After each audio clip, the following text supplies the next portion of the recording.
Barracas Central, el equipo del presidente de la AFA, Claudio Chiquitapia, se metió entre los 8 mejores de su zona y quedó al borde de la clasificación a la Copa Sudamericana. En Salimos Jugando te mostramos todas las polémicas del Guapo en este 2025. En la fecha 3 ya comenzaban las controversias para los dirigidos por Insúa, ya que a los 18 minutos del primer tiempo, Japper tras un rebote convertía el primer gol del partido en una clara posición adelantada. Cabecea, es acá Dardo Milok. Está Japper adelantado, me parece. Luego de eso, y tras un intento de Banfield por conseguir el empate, Tomás Nassif se metía dentro del área y Fernando Tobio le cometía un claro penal que Luis Lobo Medina decidía no sancionar. El encuentro terminó 1-0 para Barracas, que conseguía sus primeros 3 puntos de manera polémica. Ya pasando a la quinta jornada, Central Córdoba visitaba a Barracas en la cancha de Arsenal. Y en otro partido, plagado de suspicacias, Marcos Ledesma salió a cortar erróneamente un centro y golpeó en la cara a Luis Miguel Angulo. Para la sorpresa de nadie, Ray Hilfer omitió el golpe del arquero del Guapo y no cobró penal. Ya en la segunda mitad, y tras un partido repleto de goles, Barracas buscaba el 3-3, y lo iba a conseguir tras un penal que cometía Jonathan Galván tras una mano clara, pero lo que hace grave a esta jugada es que el Toro Morales, que cabeceaba previo al penal, se encontraba en posición adelantada. A la fecha siguiente, Barracas visitaba el Estadio de Defensa y Justicia, y tras una mala salida de Boloña y un contacto que no existió, Darío Herrera era llamado por el VAR y Barracas recibía otro tiro desde el punto penal.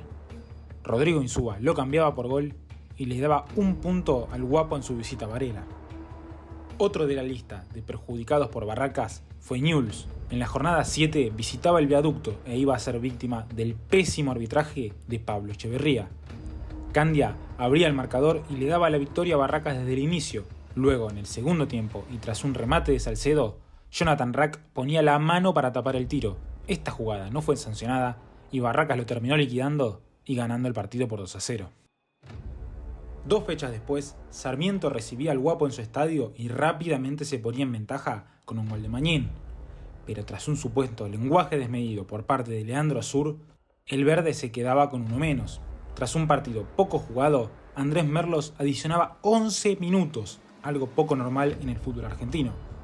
Por eso, en el tiempo de descuento, Barracas empataba el partido y sumaba otro punto importante. Nuevamente en el Viaducto, y esta vez ante Estudiantes, Barracas Central ganaba un encuentro con una polémica de por medio. Duarte desbordaba por la banda derecha del pincha y la pelota salía en su totalidad, cosa que Nicolás Ramírez no percibía, y tras una buena serie de toques, Iván Tapia ponía el 1-0. Los de La Plata llegaron al empate a través de Thiago Palacios, pero no fue suficiente porque Facundo Bruera marcaba el 2-1 final y le daba otros 3 puntos claves al Guapo. Otro club que fue perjudicado fue Boca, que igualmente pudo conseguir una victoria, pero cuando el encuentro estaba 0-0, Cavani prácticamente no se movía en el área y el arquero Marcos Ledesma chocaba contra él. Sin embargo, Fernando Echenique veía lo contrario y sancionaba tiro libre para Barracas. Más allá de eso, Rodrigo Bataglia puso el 1-0 y a los de Insúa no les alcanzó para llevarse nada. Las controversias volvían en la fecha 4 del torneo clausura, cuando Aldo Civi visitaba el estadio Claudio Chiquitapia. Facundo Bruera abría el marcador en una clara posición adelantada, que se esperaba que sea corregida desde el VAR.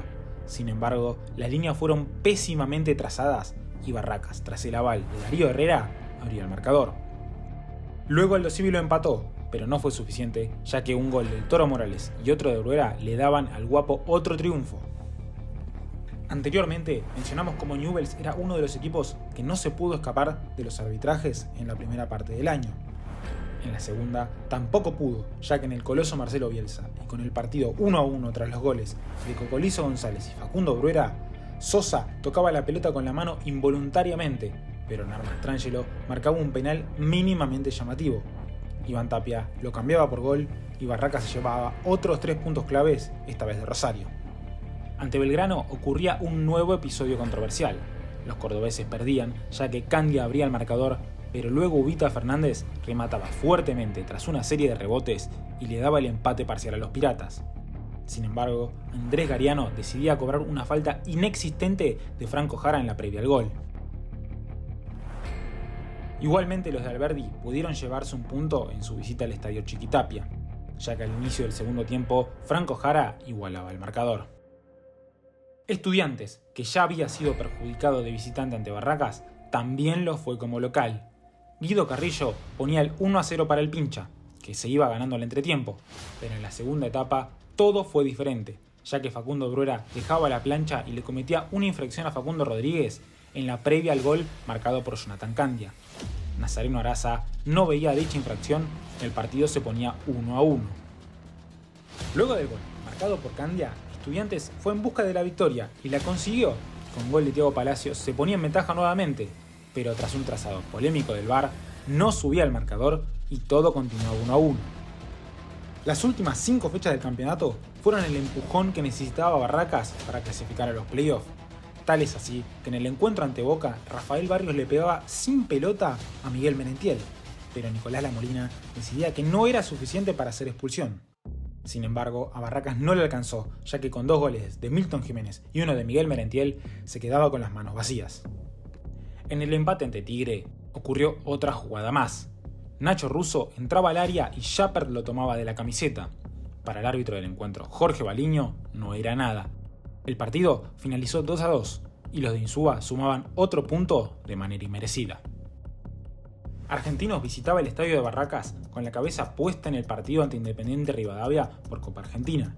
Sin embargo, no se salvó de ser perjudicado, ya que con el partido 1-0 el bicho intentaba empatar y tras un enganche de Viveros que entraba al área y era derribado por Ciro Rosané, le cometían un claro penal que para Andrés Merlos no fue infracción.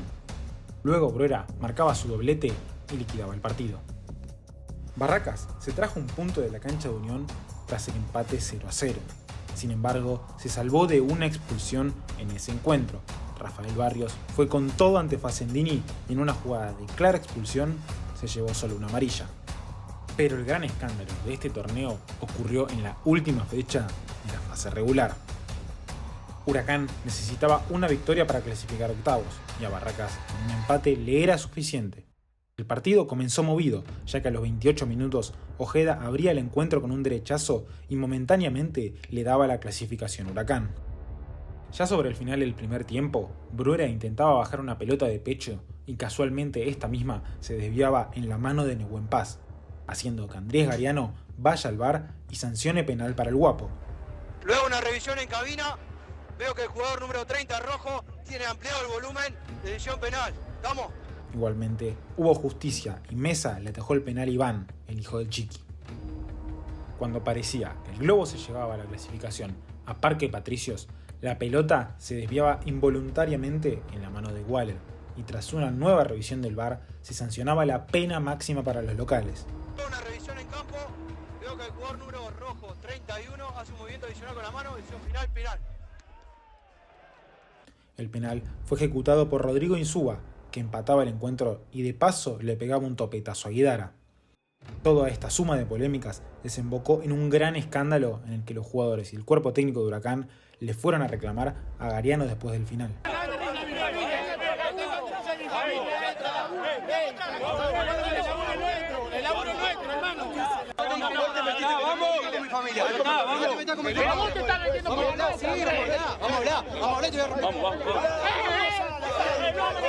Bueno, se desafiaron, te digo, Kudelka y el árbitro,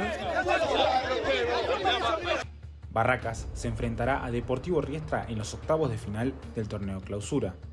¿Crees que lo seguirán beneficiando al Guapo? Déjanos en los comentarios y suscríbete para más videos del fútbol argentino.